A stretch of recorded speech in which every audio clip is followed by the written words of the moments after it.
बच्चों आज हम चलिए बात करेंगे। आज हम नए चैप्टर पर बल व न्यूटन के गति विषयक नियम। अगर बात करें बल, तो बल हमारे पास दो प्रकार का।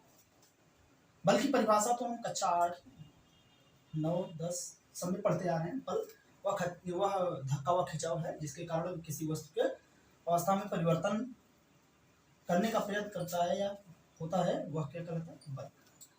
तो हम कह सकते हैं संपर्क बल, यानी बल दो प्रकार का, संपर्क बल, असंपर्क बल। संपर्क बल एक प्रकार का ऐसा बल है जब दो वस्तुएं किस संपर्क में रखी हो उनके मध्य लगने वाला बल, उनके मध्य लगने वाला बल यानी संपर्क बल कह सकते हैं हम। M1 और M2 है, हमने इस पे बल लगाया तो ये क्या है, जो यहाँ पे ये है आपका ऐसे संपर्क में रखा है, तो ये क्या करेगा, इसका विरोध करेगा F1, यानी यहाँ पे ये क्या हो गया, संपर्क बल। और असंपर्क बल यानी एक प्रकार से कह सकते हैं दो पिंडों के बीच लगने वाला आकर्षण या प्रत्कर्षण बल की अगर बात कर लें तो इनके बीच लगने वाला, अगर ये M1 है, ये M2 है, असंपर्क बल यानी दोनों पिंड में कोई संपर्क नहीं है, इनके कारण होने लगने वाला बल, यानी हम मान ले अगर ये इलेक्ट्रॉन है और ये प्रोटॉन कण है तो इनके बीच क्या होगा, आकर्षण बल कार्य करेगा। तो इस प्रकार का बल क्या कहलाता है, असंपर्क बल। ठीक है, संपर्क बल यानी दो वस्तुओं के संपर्क में रखे हुए उनके मध्य लगने वाला बल, यानी यह क्या है, अगर ये M1 और M2 है, इनके मध्य जो विरोधाभास बल लग रहा है, यानी M1 पर हमने बल लगाया F, M1 क्या कर रहा है, M2 पर बल लगा रहा है, तो M2 जो है वह M1 का कुछ ना कुछ क्या करेगा, विरोध करेगा। तो इस प्रकार हम कह सकते हैं कि संपर्क बल यानी F' या F1 मान लेते हैं, ये हो जाएगा संपर्क बल। ठीक है, चलिए आगे बात करते हैं। हम बात करते हैं जड़त्व। ठीक है, तो अब अगर बात करें जड़त्व,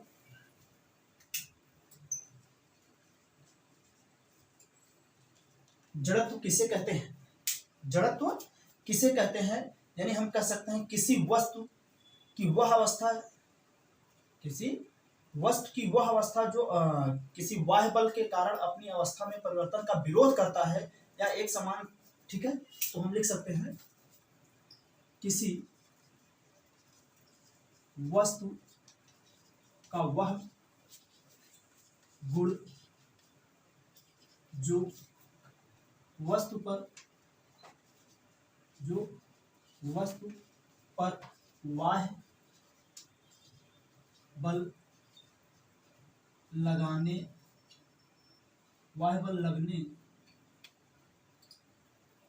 से अवस्था परिवर्तन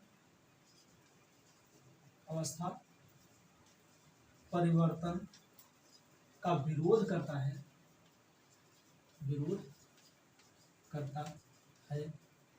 वह जड़त्व कहलाता है। और एक प्रकार से हम कह सकते हैं कि किसी वस्तु को यदि कोई वस्तु विरामावस्था में है तो वह विरामावस्था में और एक समान वेग से यदि गति कर रहा है तो वह अपनी यथा स्थिति को बनाए रखने की प्रवृत्ति क्या कहलाती है, जड़त्व कहलाती है। यथा स्थिति को बनाए रखने की प्रवृत्ति क्या कहलाती है, जड़त्व कहलाती है। तो हम दूसरी तरह से भी कर सकते हैं कि यदि कोई वस्तु विरामावस्था में है तो वह विरामावस्था में रहे, या कोई वस्तु गतिज अवस्था में है तो गतिज अवस्था में रहे, उसके इस अवस्था में कोई परिवर्तन न हो। तो इस प्रकार की जो होता है उससे क्या कहते हैं, जड़त्व कहते हैं। ठीक है, यानी जो अपनी अवस्था में परिवर्तन न होने दे वह क्या है, जड़त्व कहलाता है। ठीक है, तो जड़त्व कहलाता है। ठीक है, अब अगर बात करें जड़त्व, तो जैसे हम आप बैठे होते हैं, जड़त्व के ही कारण हम क्या होती है, जैसे अचानक बस चल देती है, विरामावस्था में होती है और अचानक बस चल देती है, तो क्या है, हम पीछे की ओर झुक जाते हैं। ऐसा क्यों, क्योंकि जो हमारा निचला सिरा, अगर हम बस पर बैठे हैं तो हमारा निचला सिरा क्या है, विरामावस्था में है, और बस एकाएक गतिज में हो गई तो हमारा जो बस के साथ जो संपर्क है वो तो गतिज में हो गया, परंतु जो हमारा ऊपरी सिरा है वह क्या है, विरामावस्था को बनाए रखने के लिए प्रवृत्ति में पीछे की ओर झुक जाता है। और इसी प्रकार से अगर बात किया जाए तो जैसे या बस को अचानक रोकना, बस के अचानक रुकने पर क्या होता है कि हम लोग क्या है कि हम लोग पीछे की ओर नहीं बल्कि आगे की ओर झुक जाते हैं। पीछे की ओर में झुक के जैसे ही अचानक ब्रेक लगती है गाड़ी में तो हम लोग क्या होता है, आगे की ओर झुक जाते हैं। ठीक है, तो ये सब क्या है, जड़त्व के प्रयोग है। तो चलिए आगे बात करते हैं, इसको लिख लीजिए, फिर बात करते हैं हम आगे संवेग की। ठीक है, चलिए बात करते हैं संवेग। संवेग यानी मोमेंटम, मोमेंटम, मोमेंटम। ठीक है, TUM होगा मोमेंटम। तो बात करते हैं संवेग किसे कहते हैं। संवेग किसी वस्तु के द्रव्यमान तथा उसके वेग के गुणनफल को संवेग कहते हैं। ठीक है, तो इसको हम लिख सकते हैं, कह सकते हैं हम किसी वस्तु के द्रव्यमान तथा उसके वेग के गुणनफल, वेग के गुणनफल को संवेग कहते हैं, संवेग कहते हैं। ठीक है, तो अब अगर हम बात करें संवेग को P से प्रदर्शित करते हैं, संवेग को P से प्रदर्शित करते हैं, P से प्रदर्शित करते हैं। तो चलिए अब डेरिवेशन में एक प्रकार से अगर देखा जाए तो यहां से लिखेंगे, माना किसी वस्तु का द्रव्यमान स्मॉल m तथा उसका वेग v है, तब संवेग P बराबर क्या हो जाएगा, हम लिख सकते हैं P बराबर mv। ठीक है, P बराबर mv। अब अगर देखा जाए किसी वस्तु के, हम ऐसे भी कह सकते हैं कि आवेग यानी हमारा जो संवेग है वह क्या है, संवेग का P बराबर mv, इसका मात्रक हो जाएगा kg मीटर प्रति सेकेंड, kg मीटर प्रति सेकेंड। अब अगर बात करें kg मीटर प्रति सेकेंड, यदि इकाई द्रव्यमान, यदि केस 1 लिख ले, यदि एकांक द्रव्यमान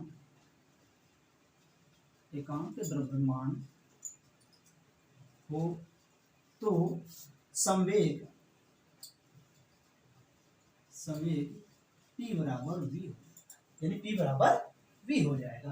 यानी हम कह सकते हैं कि यदि कहीं सवाल में दे दिया कि कह रहा है कि एकांक द्रव्यमान का कोई पिंड है जो v वेग से गति कर रहा है, तो उसका संवेग कितना होगा, यानी उस वस्तु के वेग के बराबर होगा, उस वस्तु के वेग के बराबर होगा। यदि अगर हमारे पास यही दे दिया होता कि दो पिंड हैं, ठीक है, यदि कहता, यदि अगर दूसरा कंडीशन यही कहता कि कोई वस्तु, यदि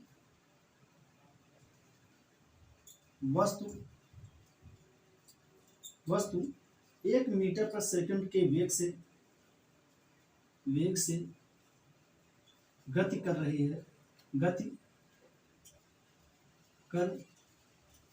है, तब संवेग, तो हमारे पास P बराबर हो जाएगा m। ठीक है, ये छोटी छोटी बातें हैं याद रखने वाली कि यदि किसी वस्तु का द्रव्यमान क्या है, इकाई है, तो उसका जो संवेग होगा उसके वेग के बराबर हो जाएगा, और यदि किसी वस्तु का वेग इकाई है तो वह उसका संवेग किसके बराबर हो जाएगा, m के बराबर हो जाएगा। चलिए अगर हम इसी पे बात कर लें, इसी पर बात कर लें, तो चलिए आगे देखते हैं, इसको मिटाते हैं, आप लोग लिख लीजिए। चलिए अगर हम इसी पे बात करें कि हमारे पास दो वस्तुएं हैं, हमारे पास दो वस्तुएं हैं, एक m1 इसका वेग u1 और m2 इसका वेग u2, तब संवेग P1 बराबर m1 v1 और P2 बराबर m2 v2। ठीक है, अगर इनका अनुपात देखा जाए कि पहले वस्तु का दूसरे वस्तु के द्रव्यमान, यानी इसके अनुपात, संवेगों का अनुपात, तो हम लिख सकते हैं P1 by P2 equal to m1 v1 by m2 v2। तो तो अगर कहा जाए तो हम इसको दिखा सकते हैं कि अगर हम इसको कहना चाहें या इसको अगर हम लिख दें पुनः वही कहें कि इकाई द्रव्यमान हो, यदि द्रव्यमान m1 बराबर m2 हो, यदि m1 बराबर m2 हो, यदि m1 बराबर m2 हो तब संवेग हमारे पास हो जाएगा P1 by P2 equal to V1 by V2। ठीक है, यदि क्या हो कि दोनों द्रव्यमान समान तब क्या हो जाएगा P1 by P2 equal to V1 by V2। और यदि यही कहता दूसरे में कि यदि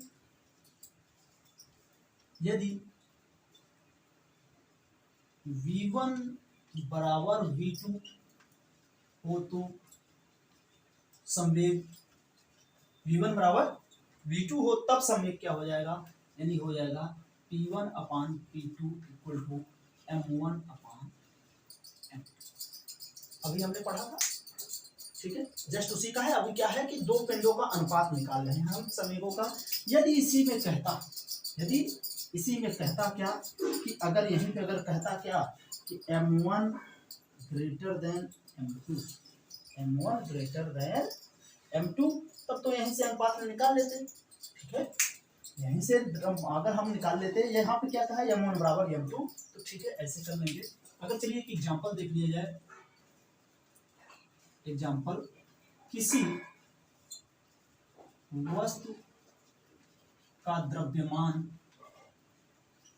3 kg है तथा उस वस्तु का वेग 36 किमी प्रति घंटा है, तो संवेग क्या होगा,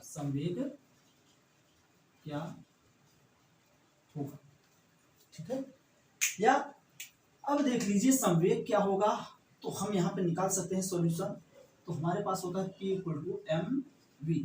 परंतु याद रखना जो हमारी साइंस होती है यानी भौतिक विज्ञान होती है वह किसमें होती है, हमारा होता है ये MKS पद्धति में। यहाँ पे देख रहे हैं v का मान कितना दिया है, m का मान दिया है 3 kg और v का मान दिया है 36 किलोमीटर प्रति आवर। तो इसको हम बदल लेंगे, गुणे 5/18 कर लेंगे, मीटर पर सेकंड में हो जाएगा। यानी यहीं पे हम क्या करें 5/18 से गुणा कर लें तो 18 दूना 36 यानी आ गया 10 मीटर प्रति सेकंड। तो संवेग P बराबर mv से निकाल देंगे, यानी 3 गुणे 10 बराबर 30। अब देख लीजिए ये किसके बराबर हो जाएगा, हमारा हो जाएगा केजी मीटर प्रति सेकंड। तो इसको आप लिख लीजिए। चलिए अब अगर इसकी बात करें, इसके बीमा की बात करें, यदि इसके हम क्या बात करें, बीमा की बात करें, नहीं तो आइए चलिए और आगे देख लेते हैं इसी में कंडीशंस। ठीक है, चलिए लिख लीजिए, आप लोग नोट्स बनाते चलिए और वीडियो को कभी स्किप करके ना देखा करें। वीडियो को सदैव क्या है कि आप एक तरफ से पूरा शुरू से अंत तक देखें तो आपको ज्यादा कंटेंट समझ में आएगा। यदि दो वस्तुओं का, अभी हम दो वस्तुओं की बात करें तो दो वस्तुओं पर ही बात कर लेते हैं। यदि दो वस्तुओं का संवेग समान हो तो हम कह सकते हैं P1 बराबर P2। तो अगर यहाँ पे P1 बराबर P2 है तो हम यहाँ पे लिख सकते हैं M1V1 बराबर M2V2।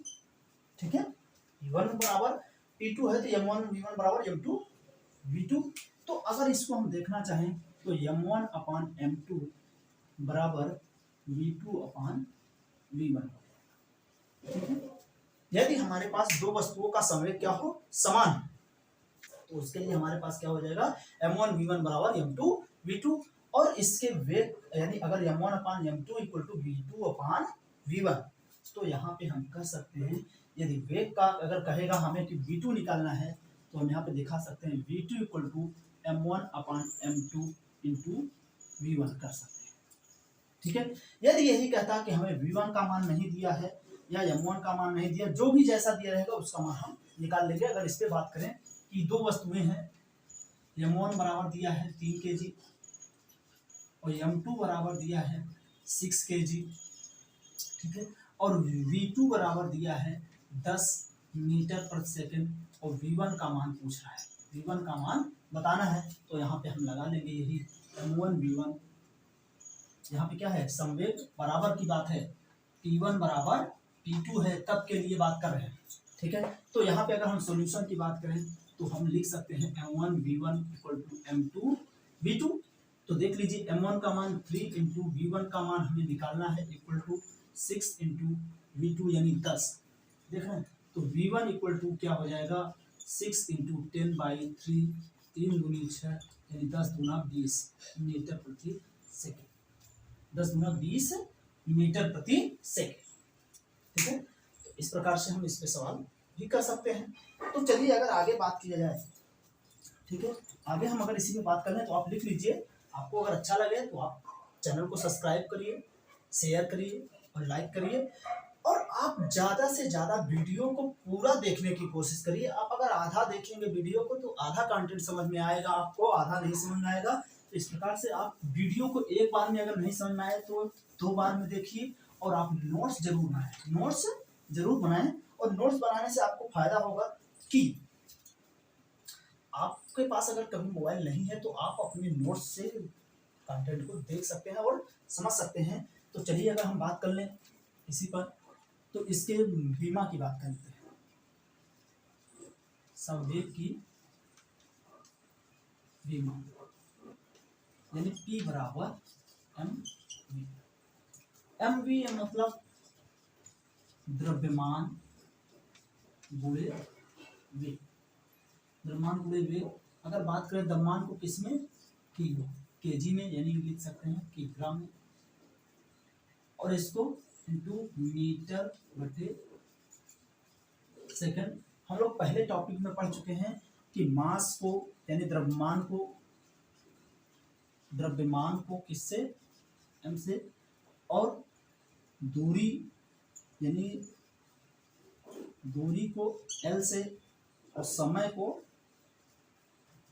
t से डिनोट करते हैं। तो यहाँ पे लिख सकते हैं ml/t, या इसी को लिख सकते हैं।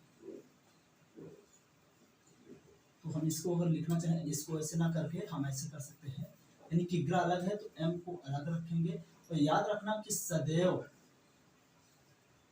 L/T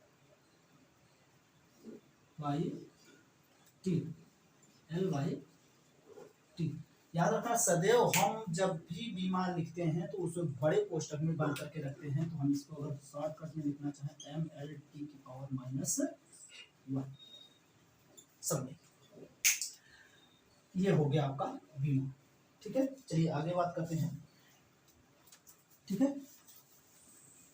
तो जो हम लोग संवेग अभी पढ़े, हम लोग संवेग की परिभाषा चलिए और दूसरी तरह से जानेंगे, मगर अभी चलिए आगे बात करते हैं न्यूटन के गति विषयक नियम। न्यूटन के गति विषयक, न्यूटन के गति के नियम, कितने नियम हैं इनके, 3। प्रथम नियम, और यहाँ पे लिखते हैं द्वितीय नियम, और यहाँ से चलते हैं, यहाँ पे लिखते हैं तृतीय नियम। न्यूटन के गति का प्रथम नियम को हम जड़त्व का नियम भी बोलते हैं, जड़त्व का नियम, ठीक है। यानी न्यूटन के गति के प्रथम नियम में कहा गया है कि यदि कोई वस्तु विरामावस्था में है तो वह विरामावस्था में रहती है, और यदि वह गतिशील अवस्था में है तो गतिशील अवस्था में रहने की प्रवृत्ति को बनाए रखती है। यह क्या कहते हैं, न्यूटन के गति विषयक प्रथम नियम है, ठीक है। अगर बात करें तो यहाँ पे ये न्यूटन के गति विषयक नियम में हम कह सकते हैं जड़त्व का नियम, ठीक है। अब न्यूटन के गति के द्वितीय नियम में क्या है, इसमें है आपका न्यूटन के गति के द्वितीय नियम में इसे बल का नियम भी कहते हैं, कि यदि किसी वस्तु में कोई बल F लगाया गया तो उसके उस पिंड में उत्पन्न त्वरण के अनुक्रमानुपाती होता है। यानी हम कह सकते हैं कि इसमें द्वितीय नियम में अगर लिखना चाहें, चलो तो प्रथम के नियम को हम जड़त्व का नियम कहते हैं, ठीक है। द्वितीय नियम में बात करते हैं तो द्वितीय नियम में परिभाषा लिख लीजिए। चलिए यहाँ लिखते हैं द्वितीय नियम न्यूटन के गति, चलिए साफ साफ लिखते हैं, न्यूटन के गति का द्वितीय नियम, ठीक है। द्वितीय नियम को बल का नियम भी कहते हैं। इसमें कहा गया है कि किसी वस्तु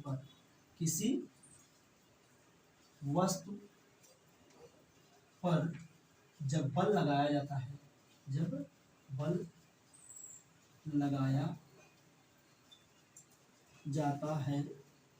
तो वस्तु में उत्पन्न त्वरण उस पर लगाए गए बल के अनुक्रमानुपाती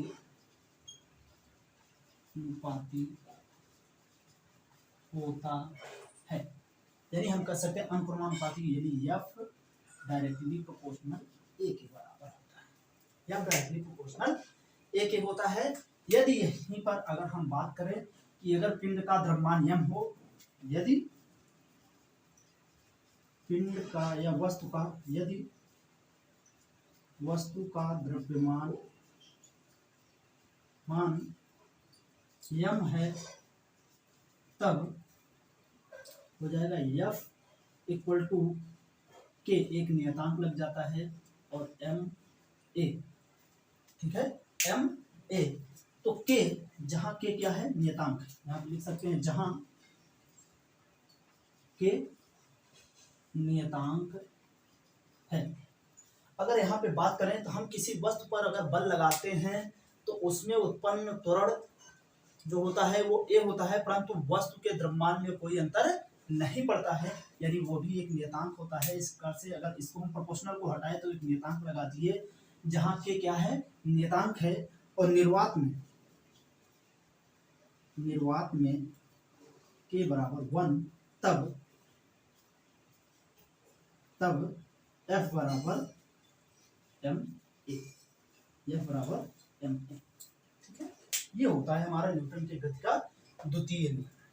न्यूटन के गति का द्वितीय नियम, या इसे कह सकते हैं बल का नियम भी कह सकते हैं। और इसे हम कह सकते हैं किसी वस्तु पर जब बल लगाया जाता है तो उस वस्तु में उत्पन्न त्वरण उस पर लगाए गए बल के अनुक्रमानुपाती होता है, यानी यह प्रोपोर्शनल है। यदि वस्तु का द्रव्यमान m है तो जब हम उस पर कोई बल लगाते हैं तो वस्तु के द्रव्यमान में कोई परिवर्तन नहीं होता है, उसके वेग में परिवर्तन होता है, उसके त्वरण में परिवर्तन होता है। तो इस प्रकार यानी उसके जो वेग में परिवर्तन होता है, वेग में परिवर्तन को ही क्या कहते हैं, त्वरण कहते हैं। तो हम कह सकते हैं F इक्वल टू KMA, यानी K का मान 1 निर्वात में, तो F इक्वल टू ma, ठीक है। चलिए आगे बात करते हैं। चलिए अगर हम बात करते हैं तृतीय नियम का, इसको लिख लीजिए, ये इंपॉर्टेंट है, बहुत ज्यादा इंपॉर्टेंट है। चलिए अभी बात करते हैं तृतीय नियम पर भी बात कर लेते हैं, ठीक है। न्यूटन के गति के तृतीय नियम, न्यूटन के गति का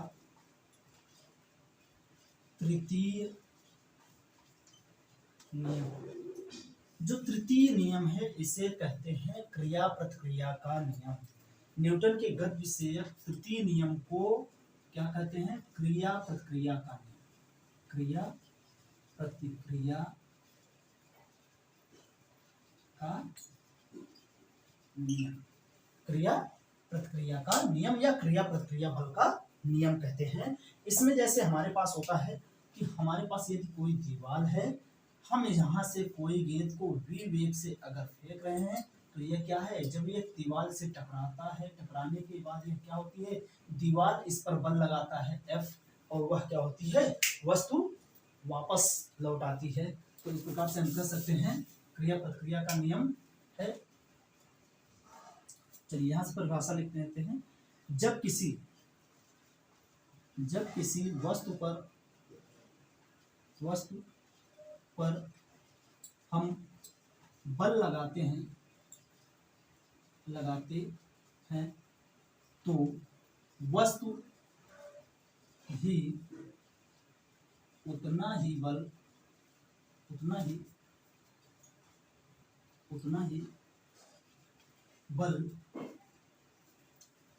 विपरीत दिशा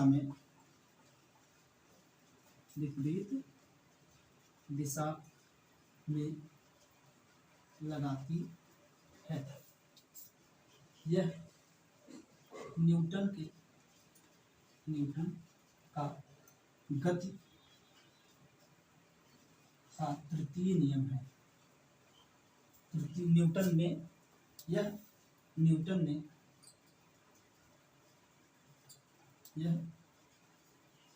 न्यूटन के गति विषयक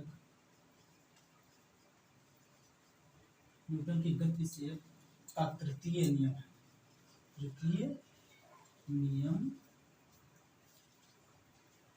कहते हैं। ठीक है, यानी क्रिया प्रतिक्रिया का नियम, ये न्यूटन का गति का तृतीय नियम कहलाता है। चलिए अगर हम बात करें संवेग संरक्षण, ठीक है, तो ये हो गया। आप इसको लिख लीजिए। आप इसको 2 बार वीडियो को देखेंगे तो आपको खुद ही समझ में आ जाएगा कि कौन सा नियम क्या है। ठीक है, चलिए कह रहा है किसी वस्तु का द्रव्यमान 5 kg है, 5 kg है, उस पर बल ज्ञात कीजिए जो 2 सेकंड में उस वस्तु के वेग को 0 मीटर से 50 मीटर कर देता है। जो वेग को 50 मीटर प्रति सेकंड, ठीक है, 0 मीटर पर सेकंड से 50 मीटर प्रति सेकंड कर देता है। तो उस पर हमें क्या निकालना है? बल, यानी हमें क्या ज्ञात करना है? F।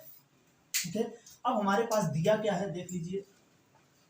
हमको F निकालना है। हमारे पास दिया है U का मान दिया है 0 और V का मान दिया है 50 मीटर प्रति सेकंड और T का मान दिया है हमारे पास 2 सेकंड और M का मान दिया है 5 kg। तो ठीक है, हम बता सकते हैं, हम जानते हैं F इक्वल टू ma, जहां a इक्वल टू होता है, a इक्वल टू हम लोग पढ़ चुके हैं विस्थापन, यानी वेग परिवर्तन की दर को क्या कहते हैं? त्वरण कहते हैं। वेग परिवर्तन की दर को त्वरण कहते हैं। तो यहाँ पर हम इसकी जगह लिख सकते हैं F equal to m into v minus u by T. तो देख लीजिए यहाँ पर रख देंगे तो हमारे पास हो जाएगा F इक्वल टू m का मान कितना? 5 kg into 50 minus 0 divide by 2, यानी हमारे पास हो जाएगा कितना?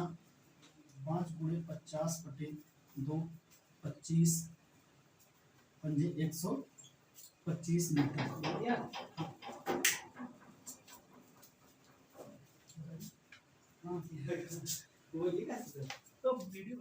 Thank you for watching my video. Like share and subscribe करें, चैनल को ज़्यादा से ज़्यादा